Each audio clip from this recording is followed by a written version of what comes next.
happening, guys? So Emmanuel Dennis is all set to sign for Nottingham Forest after the club agreed a fee in the region of £20 million with Watford. That makes it 15 incomings and counting so far, to which I can only say holy mother of fuck. I swear you'll never see anything like this ever again. Personal terms were agreed yesterday with his medical taking place a few hours ago, which suggests that an official announcement is imminent. West Ham were also interested in the Nigerian international but turned their attention towards Gianluca Scamacca, who without question is a brilliant player in his own right, while Everton also made inquiries but couldn't quite come to an agreement with his representatives. While Watford fans will undoubtedly be gutted to be losing their talisman, they're well aware that he's earned the right to be playing Premier League football and can take solace from the fact that they stand to make a significant profit of this deal, having signed Dennis for a mere £3 million last summer. This fella's career trajectory has been interesting to say the very least. He spent his entire youth representing Kwara Football Academy, which is an initiative within Western Nigeria aimed at unearthing the biggest talents around the country, rather than at an actual football club. His talent caught the attention of Zorya Luhansk, who brought him over to Ukraine as a 19-year-old. He spent only one season with them but impressed both domestically and in Europe. In fact, I remember attending a game between Man United and Zorya at Old Trafford in the Europa League. Fuck me, they were utter gash. But this fella stood out like a sore thumb amongst a sea of shite, which is why Club Brugge snapped him up in the summer. While he wasn't exactly prolific in terms of end product, Dennis played a key role in Brugge's setup and was particularly deadly in transition, as showcased by his 2 goals versus Real Madrid at the San Diego Bernabeu. He taunted the crowd by pulling off Cristiano Ronaldo's trademark celebration and mimicked Harry Maguire during a 4-1 victory over United at Vicarage Road, a result which saw Ole Gunnar Solskjaer get sacked.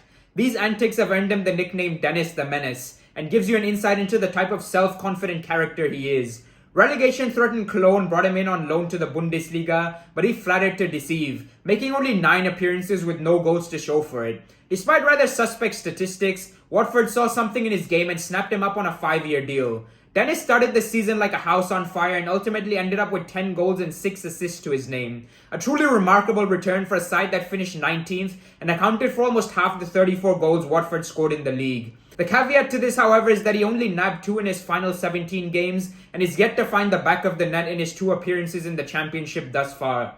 We've seen plenty of one-season wonders in the past, such as Michu, Papis Cisse, and Mido, to name a few, and Forest will be desperately hoping that isn't the case here. In terms of his style of play, Dennis is capable of operating on either flank or as a central striker, which makes him very difficult to mark and gives the coaching staff plenty of flexibility in regards to how they want to set up, which seems to be a bit of a recurring theme amongst Forest signings so far.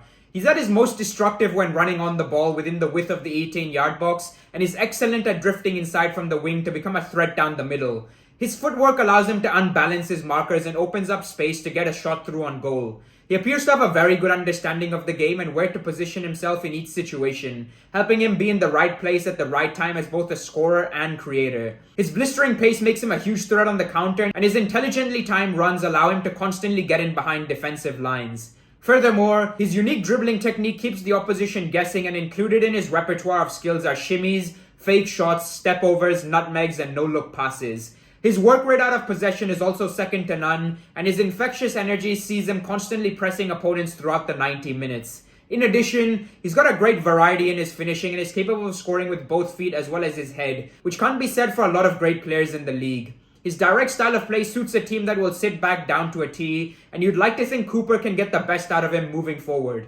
Overall, this is a signing that could really go either way and thus should be approached with cautious optimism. There have been murmurings about Dennis having a bad attitude as he left the Bruges team bus because someone sat on his favorite seat, gave the finger to Belgian police after they pulled him over for speeding, and fell out with coaches as well as teammates at both club and international level, with the AFCON debacle involving Watford being the most recent controversy. What the media won't tell you, however, is that he lost his brother to a car crash a couple of years ago, and that has had a huge impact on his outlook on life. Not to mention that plenty of his colleagues at Watford have only had good things to say about him, so we can't be sure one way or another until further evidence comes to light. I thoroughly enjoyed seeing him in action last year and hope he replicates the form which took the Premier League by storm. Nice little rhyme there, innit? Cheers for tuning in as always, guys. I really hope you enjoyed the video. If that is the case, please do consider giving it a like and subscribe for more Forest as well as football related content. In case you missed it, I did a video on Chiku Koyate yesterday, which you can access via my channel pages. And if you're interested, I also did a Premier League predictions video last week, which is available on the top right hand corner of your screen. Take care and enjoy the games this weekend, lads. I'm absolutely buzzing for Nottingham Forest against West West Ham at the City Ground and can't wait to see the stadium bouncing regardless of what the result is. Peace.